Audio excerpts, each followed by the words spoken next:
Welcome to Season 4 of The Breakdown, the official podcast of the Breakaway Roping Journal and calfroping.com. This season, we're diving into both the breakaway and calf roping like never before, bringing you the personalities, successes, and horses that make these events great.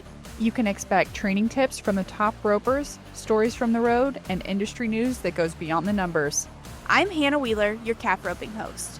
And I'm Lillian Kent, your breakaway host. And this is The Breakdown. Hey everyone, welcome back to another episode of the Tie Down Breakdown. It's your host, Hannah Mann. On this episode of The Breakdown, I talked with Haven Meged. I will say I recorded this episode the week of Thanksgiving and had full intentions of bringing it to you before the NFR, but as we know, that didn't happen.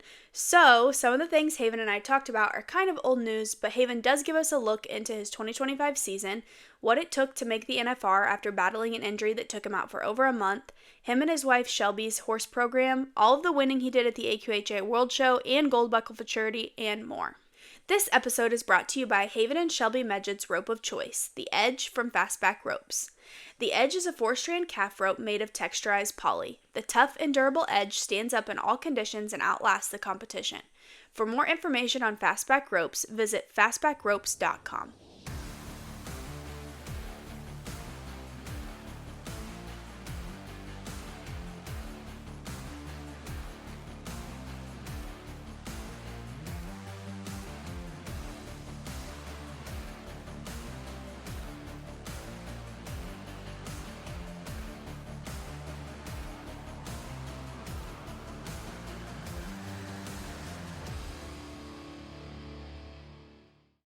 So let's just start at the beginning. Tell me the full Haven Meged story. What was it like being a kid in Miles City, Montana? All the things. Oh gosh. I guess growing up at Miles City, we grew up on a ranch and grew up at the sale barn. So we were always involved with horses and roping and chasing shit. We go to all the big ranches and go branding and getting to hang out with your friends. Guys chasing cows and getting out in the pasture and just honestly learning a lot of stuff about cattle and getting to be at the sale barn. You learn a lot more stuff about cattle buyers and different herds and stuff. So it was awesome getting to grow up there. And roping wasn't never really a priority growing up. My dad always made us tend to the animals, and 4-H, all that stuff kind of came first before we were allowed to go to the arena and rope. My parents didn't grow up roping,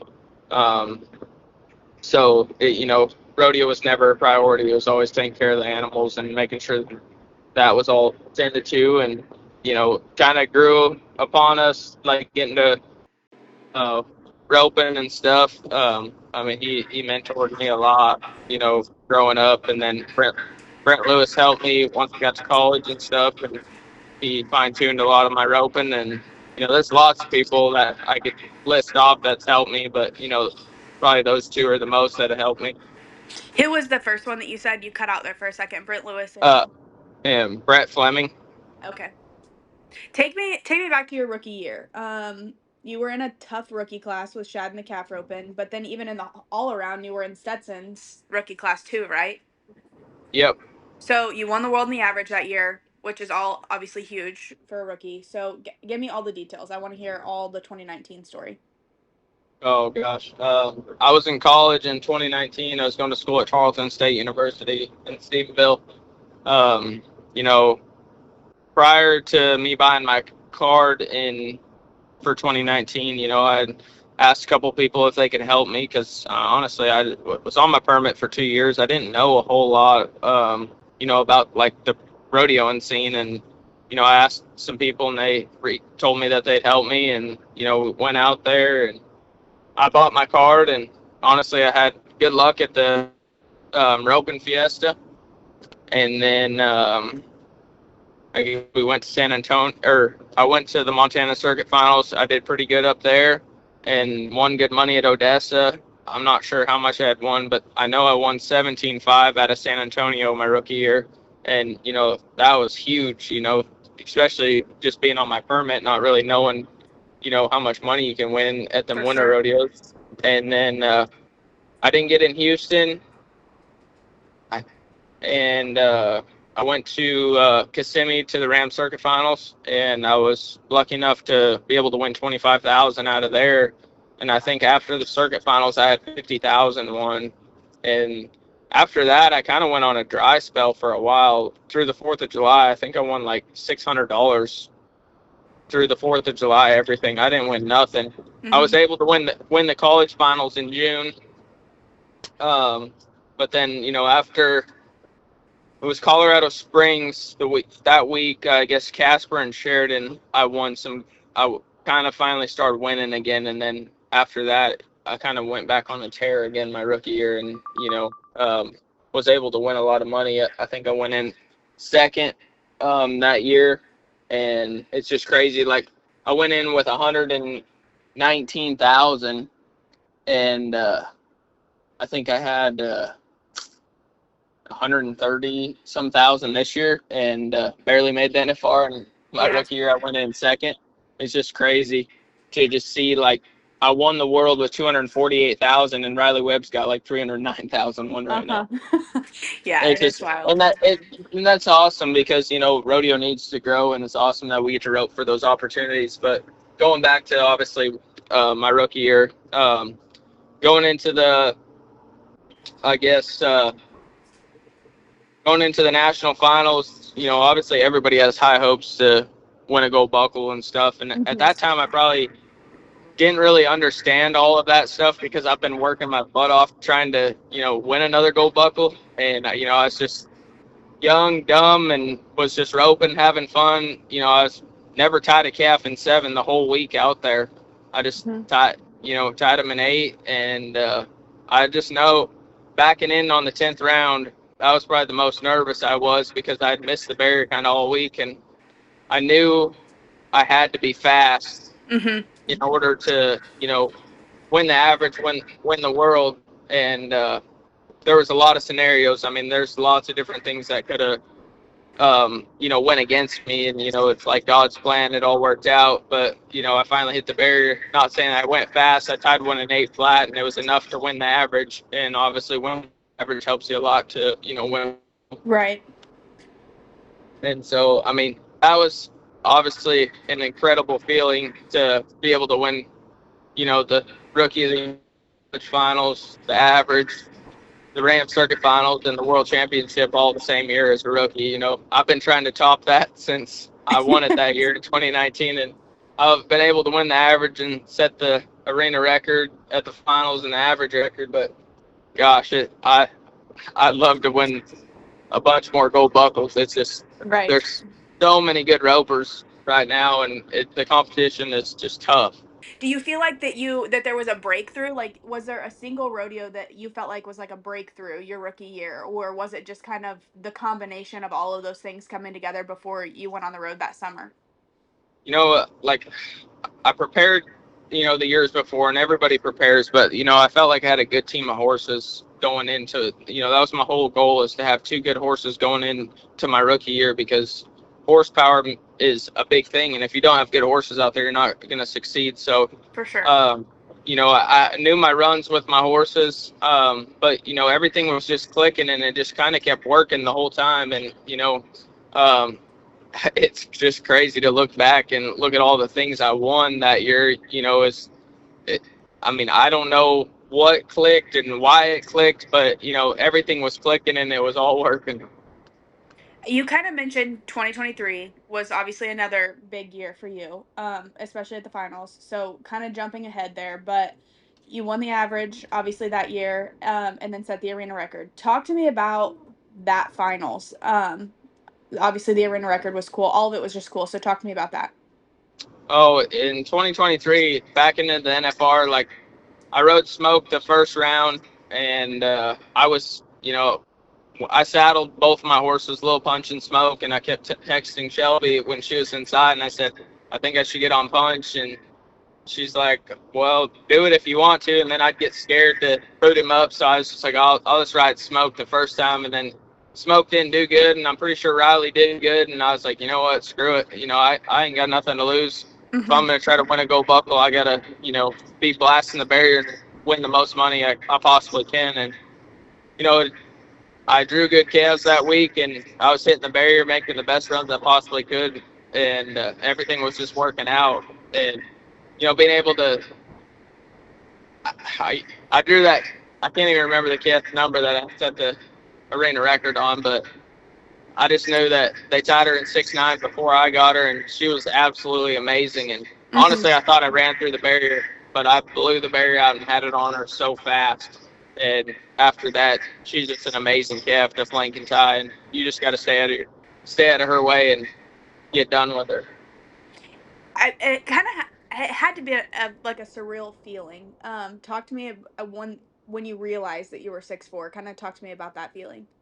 Oh, that's crazy. I mean, we've watched tapes, growing up, watching all the guys time and 6 and stuff like that, and Cody Old's been there how many times? He's the most electric guy that's probably ever roped to the national finals. When Cody Old rides in the box, everybody's on the edge of the seat because they know he's about to time in 6. Right. And so being able to tie one in 6.4 faster than anybody that's ever tied one at the national finals, it is crazy. I was on cloud 9. It was awesome to be able to do that, I guess, because all the best ropers in the world have been there and roped there, and it's awesome. I don't know if the record will last very long, but it's cool to say that he broke it for a little while. For sure. Before we jump into 2025, you mentioned obviously that it's tough out there right now. Kind of talk about the evolution of calf roping from your rookie year to now. You talked a little bit about how the money's grown. But it's tough. So kind of just talk to me about that. Yeah, I mean, it's always been tough out there, but it just seems like the horses have, I wouldn't say they've gotten better, but there's a handful of guys that have the right horses right now, and they're tough to get around. I mean, Riley Webb, Shad Mayfield, there's lots of guys that have good horses that are tough to get around every day in and day out. Doesn't matter if you're inside, outside, long setup, short setup, doesn't matter where you're at. There's guys that are hard to get around, and the money we get to rope for, big hits like Houston and the Calgary and stuff like that, that stuff's hard to make up if you don't hit with those guys. For sure. So all the money we get to rope for, Riley Webb's winning 309,000 regular season. That's insane. Like that's awesome for us, and I think it's just going to keep growing. We got lots of rodeos stepping up more and more every single year. So it's awesome that we're able to make a living with our rope. Growing up, my dad would always say, "You're not going to make a living with your rope," and we joke about it now. He's the one that tells me, "Don't come home, stay out there." There's too much money to be made, and you can't do that, in Miles City right now. Right. And so, it's awesome to see all the young guys coming up. Wasn't too long ago, Riley Webb was one of those young guys. Now he's a 2-time world champ, potential 3-time world champ going into, 2025 NFR. He's the guy's a machine. Right. Talk to me about 2025. You were out for what, a month? Yeah, I hurt myself. I think it was like May 17th or something right there. I had a L5 S1 bulging disc, and I feel like it'd get better, and then I try to rope, and then I'd be pinched and locked up and couldn't move again, and that went on for about a month, and finally I was up at a rodeo in Canada the first week of June, and I tried to rope, and I was locked up, and I had chiropractors trying to get me loose, and nothing was working, and I finally told Shelby, I said, I can't do it, and I went home for a week and a half and rested, felt better, flew to Nampa, roped in the first round, and I was completely locked up again. And after that, I called into Mexico and seen if I could get in there, and I had to make a decision right away whether I'm gonna stay in for Reno or Calgary, like all those rodeos. I mean, that was a split-second decision, honestly, because I was gonna sacrifice rodeos if I didn't get turned out in time, losing against my count if I was able to come back out. So I was just, in that hour, I had to make a decision to turn out, 30-day doctor release. I'd turn out all the biggest rodeos essentially a lot of the biggest ones you're going to get to go to over the summer, especially Right. Cowboy Christmas, turning out of Calgary, turning out of Colorado Springs. I mean, Cheyenne, Salinas, like all those rodeos, it was tough to make that decision, but I had to get healthy to, be able to have an opportunity to come back out there this summer. And the doctors in Mexico helped me a lot. And then Sean Scott, he helped me a bunch with, he sent me workouts every day for rehab, and I did them at the house.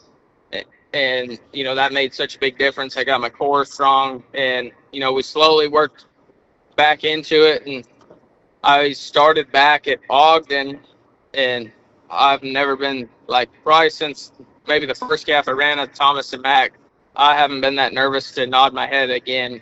I probably, it was scary because, it was like, what if, all those what ifs in your head, Right. what if it pinches again and you're going right back home? You drove all the way out there, and, I ran 3 calves before I left, and they were literally junior high practice calves because I was too scared to get going too fast. And, there were strong calves at Ogden, the Jake Hannums. And, at that point when I backed in, adrenaline just kind of set in and just kind of had to go at them. And it was a little sore for about the first 2 weeks out there. And Queen Creek Health Center helped me a bunch. They sent me a bunch of peptides to help with inflammation, and that helped me a lot, being able to stay out there and, not be in pain the whole time out there. And it slowly got better. And, my horse and I, our runs got better, the more we got to rope. I mean, we went 33,000 miles in 7 weeks. I mean,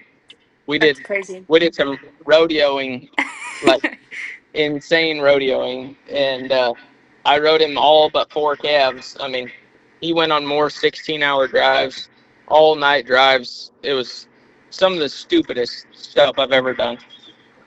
Talk to me about how much of a dogfight that was, though. That it had to be not only mentally taxing, but obviously you were battling physical stuff. So, I mean, it had to just been hard on you in general. Oh my gosh. I think the last month, the first week back out there, I won 16-5. And so I was like, well, that's a good start. It's the week of Spanish Ogden, and that went good. And the week of Dodge, I won a little bit, maybe 10,000 that week. It wasn't a bad week. And then the third week, I didn't win $1. And so I got really stressed that third week because it seemed like the bubble guys just won all summer long. The top guys stayed winning, but it was like the middle guys, they had a bunch won once I got out there, and then it's like there was 4 or 5 guys in there that didn't really win a whole lot for about a little over a month. And, they plucked along, but didn't, you thought they would win a lot more, and I'm sure they did too. And, but it's just like all the bottom bubble guys were just stayed winning and just, never let off of the gas until literally the last rodeo of the year. And, mentally, the last month I didn't hardly sleep because I was so stressed about missing the NFR, because, this obviously is my goal to make, not just to make the NFR, but have a chance at a gold buckle. But, my goals kind of had to get changed around. I was at that point, I'm not roping for a gold buckle. I'm trying to make the national finals rodeo. Right. At that point, I'm just trying to survive to get my 7th straight back number. And so it was a battle. I had Riley Carter out here driving for me, and he was tired. Smoke was tired. I was tired. Not that I really touched the wheel, but more mentally exhausted. You drive 16 hours, you get kicked, don't win nothing. Them bubble guys are passing you, and it was stressful. Honestly, it's probably the most stressful summer I've ever had. I don't doubt it in the slightest. Let's talk horses. You and Shelby have built an outstanding horse program. Kind of take me back to where it all started.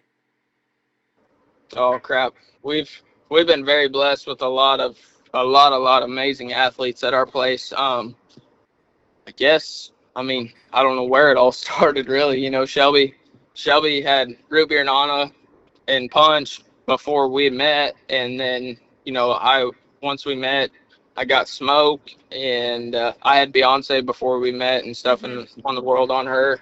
But now she's obviously out due to an injury, and we've retired her and let her just become a broodmare and stuff. But the horses we have now, and we have full siblings to Little Punch, two of them actually, and they're really, really good. And we have a full sibling to Anna that mare's, I think, 150,000 at the futurities, and she's really good. So, and we have, honestly, as of right now, probably one of the best strings we've ever had. Whether it's a client horse that's in training that gets to go to the futurities and potentially rodeo on, or all the ones that I feel like we have an army, and it's in a couple years when the 4-year-olds or 6-year-olds. I feel like our 4-year-old class of horses right now are by far our best class of horses, and I feel like once they hit 6, we're gonna have a straight up army of horses. I mean, we already got good horses, but there's a couple in there that I think that are big time difference makers that you just gotta let them grow up and mature now. Have you always kind of had a knack for the horse training side of things? Honestly, I think I like riding horses more than I like rodeoing. Yeah. I mean, it's kind of it's a great deal, honestly, because about summertime, when June, middle of May hits, after the futurities are over, I'm burned out because we're riding. I usually ride 20-25 horses a day. I've kind of cut back a lot since I hurt my back, and just ride the absolute best ones I can ride. But I've always loved getting to train the horses, take the time, but being, like I said, it's kind of a happy medium, getting to leave and go rodeo in the summertime, freshen up them horses. We give them all a big break, and then come back in the fall and start over, and you're fresh, you're ready to ride the horses again, and want to go back at it. But I enjoy the process, starting them horses, and because we got to have good horses to be able to keep doing what we're doing out there at the rodeos. If you don't have good horses, you're not going to succeed out there. And I guess I don't enjoy buying finished horses, because if I train them, Shelby trains them, we know how to fix them. Right. If something happens out on the road, we know the foundation we put under them, and we know how to fix that that spot on them, and then go ahead with them again and keep pushing them along and having them where hopefully we have a bunch that make the NFR, and people want to buy, and it's all just everything takes time. It's a work in progress. For sure. You kind of mentioned Beyonce a little bit. Everyone kind of has that horse that they feel like has made them. Is that Beyonce for you, or is there a different horse that you maybe had growing up that you feel like kind of kicked everything off for you? Oh, she's by far the one that kicked everything off for me. I mean, she changed my life. Everything I have is because of that mare. The place I have, the horses I've been able to buy with her, the embryos I've sold out of her have allowed me to buy, stuff like there's a lot of things that, she's the reason who I am today, because of, all the opportunities she placed in my life, and was able to win the world title, and, college finals. It sucks not having her in the trailer, but she's serving a different purpose in my life right now, raising me babies that, hopefully fill her shoes one day. And we got other good horses right now, and, she doesn't owe me nothing. So that's why I didn't want to, bring her back and just let her, enjoy being a broodmare and, taking care of babies. Right. So, like with her and Smoke, you've had both of them in Horse of the Year running in the past. You've always kind of made it clear that whenever you train horses, you don't always expect a Smoke or a Little Punch or a Beyonce. But when you come across one, how much more special does that make it? Well, I mean, it's very special, and that's when I'm talking about the 4-year-old class. There's a black mare in there named Bandita. She won 30-some thousand at the futurity last week at Gold Buckle, and that's one of the most special young horses I have on the place. And then Shelby's got a couple in her string, one of them being Punch's little brother. He's an unreal freak for a 4-year-old. So it's just rewarding to, have know what them good horses feel like and kind of be able to feel around in them young horses, and you'd be like, all right, this horse might have the it factor. And I'm not going to sit here and tell you that these horses will make NFR horses, because, they can anytime pull the plug and, want to be done and not try anymore. So, it's our job to, bring them along slow, not push on them too much, and keep them fresh and not burn them out, because I feel like there's 4 in that 4-year-old class that have that it factor that can make it, be very influential after their maturity career, to take us, to winning gold buckles and taking us to the NFRs and taking us places, rodeos maybe never seen. For sure. While we're on the topic of horses, you mentioned the gold buckle, but that last couple weeks, you've been doing some straight winning between the World Show and the gold buckle. So kind of talk to me about all of that. You guys had a lot of horses out there at both of those, and had a lot of success. So Yeah, no, it was an amazing 10 days. It was stressful leading up to it. We started out at the AQHA World Show in Oklahoma City, and I ended up 4th on a gelding. I called his registered name is the Super Black Eagle. He was reserve world champion last year, and then that was in the junior, and then the level 3 senior tie down. I was able to win it on Where's the Hottie. She's a Hottish mare that I've had a lot of success on. I think she's won right over 200,000 with Qdata.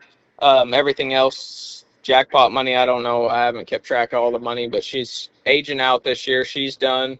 It was cool to be able to win the AQHA World Honor. And then I got to ride in a horse for Jeremy Barwick. His name, It's a Boon. He was the reserve world champion. And then Smoke was, I did probably didn't do the best job of riding him in the short round. He was 3rd, so I was able to win 1st, 2nd, 3rd there. They said I won, hold on, I can tell you exactly how much they told me. He sent me a text how much I won from the World Show. I won 61.5 out of the World Show. So it was awesome. The World Show really stepped up with payouts and helping, us competitors, people that are showing, owners, that's a lot of money that, you're able to win. So it makes it worth it. Before, a lot of people didn't go to the World Show just because it didn't pay nothing. You just got ribbons. And we went on to the gold buckle. I showed 6 horses in the maturity tie down class, which is the 6 and under. I was able to get them all back to the short round. I think I ended up second, third, and 6th. And my best mare, she walked up. We were high call by 2 or 3 points. Whereas the Hottie, she had walked up and obviously cost winning good dollars there. But finds out she had bad ear ticks. Obviously sucks, but right. they got those. But and then we went to the maturity tie down. I was able to win it on Bad Boon Baby RB, and that's the black mare that I have really high hopes for. I had 4 horses in that class. They all made the short round, and I ended up 1st, 4th, and 6th in that class. So I think overall the futurities in the World Show that week, I think we won right at 147,000 between Shelby's, and there was a couple mistakes in there, but it's awesome to be able to.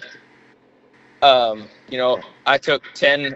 rode 10 horses, and all 10 of them made the short round, and it's pretty rewarding to be able to get 10 totally different styles. Not one of them really had the same style, and it was awesome to be able to do a good job for your customers. And we have there was a lot of those were our horses, so the time and effort Shelby and I put in, it was very rewarding to see those horses show up and be able to show off what they have and all the work we put into them. For sure.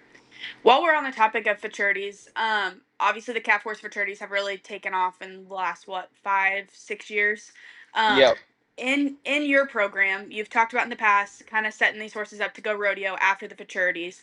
But it has to be nice to have the opportunities while they're young to show them at the fraternities with that much money up for grabs. Oh, absolutely. I was I helped got the gold buckle started, and then I sold out so I could show. But all the fraternities that are growing, and we're trying to get them better, and we need more people showing up so the money can get better and stuff. But it's awesome to be able to show up to those fraternities. Like you said, the young horses get to go places, and we get to build their confidence away from home. Not being just throwing them in the trailer, taking them all summer. We get to take them. To a fraternity, run four or eight calves. Who knows how many times you enter them, but you get them away from home and get to put pressure on them, and then bring them back home and let them relax, slow everything back down, and build that confidence up into a seasoned veteran horse that, when you load up, when you leave for summer, you're not second guessing yourself. Hey, is this horse going to work or not? Right. Obviously the scenarios are very different out on the road. You got carnivals, you got all kinds of different stuff. It's a lot more controlled at the fraternities, but your horse is pretty darn seasoned by the time you do leave, say when you throw them in the trailer, go rodeoing with them. But what the fraternities have done is, I think, a huge deal for the horse industry as far as calf roping. Look at the team rope and look at all the money the team ropers get to rope for. Barrel racers. I mean, there's people that don't even rodeo anymore that just go to the fraternities because they can make more money doing that, and they don't have to be gone all year. They're able to stay home with their families and be successful and win plenty of money, and don't feel like they need to be at the national finals or being out there rodeoing all summer, because they can make a good living at the fraternities. And that's awesome, because when I do slow down from rodeoing, one day I love riding horses, and that's what I want to do is be able to make a living with your rope still, and that's just something that I enjoy doing. What horses are you taking to Vegas with you this year?